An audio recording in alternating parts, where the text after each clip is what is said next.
We've all had that one house that was just perfect. The offset was 100%, the roof was 180 degrees south, pitch was easy, you could do a cartwheel up there, and there was just a single array. Yet the homeowner still wanted to think about it.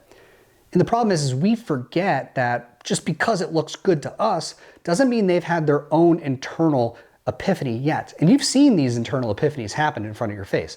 It's a physical reaction when they actually get it. They actually make a noise. They'll sit back and they'll go, oh, honey, see, the electricity pays for the system and it's actually no cost.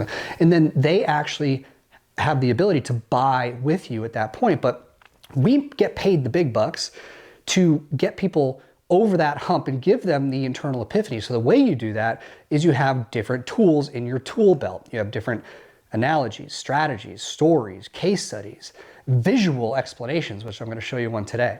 And we have to really have these at our disposal in the presentation to be able to get someone to have their own internal epiphany. This close today is called the notebook close. I learned this from a rep of mine 10 years ago, and he did it off the cuff at a kitchen table, and I was blown away. It was so beautiful. I had never heard solar articulated quite like that before, and I want to show you kind of how he did it and how you can do it too on a whiteboard, your notebook, your computer, really to make this a decision of no-brainer level and make it easier and safer for them to make a decision. So this is called the assets and liability close. So this is, imagine my whiteboard or notebook, right? And I'm going to draw a line right down the middle. I want to explain to people that, look, everyone has assets, everyone has liabilities. And the game of life is to build wealth. And the way you do that is by minimizing your liabilities and maximizing your assets. So you want to write liabilities on one half of the page. And you want to put assets on the other. And then we list out common assets that people have in their portfolio, right? Rent is a big one. Let's say internet is another. Perhaps phone, credit card, interest, and the list goes on and on and on. Big one, electricity.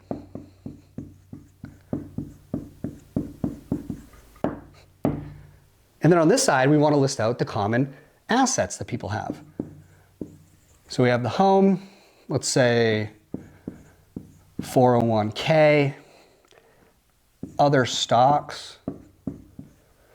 We could do the old Bitcoin. And we explain the function of these two sides. Again, the goal is wealth building. Assets increase your wealth generation capability. Liabilities decrease your wealth generation capabilities. So the goal is to minimize how many of these you have over here and maximize how many of these you have over here. And when you invest, when you acquire an asset, it takes a financial sacrifice. You have to take money out of your account, which is liquid, put it into something that is illiquid, and then wait for a return.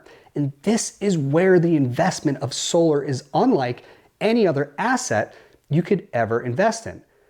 So instead of having a financial sacrifice, we are taking your electricity liability and we are moving it over to an asset category without a financial sacrifice. And this is how you can make this decision even more clear and hopefully coax that little internal epiphany out of the homeowner while you're still available and there to close the deal. So this is the assets and liability close. Take a look at it here. Take a screenshot. Again, you can recreate this on any type of medium, paper, computer, whiteboard, Zoom, recorded phone call, whatever, and moving liability to asset without financial sacrifice makes it a unique investment.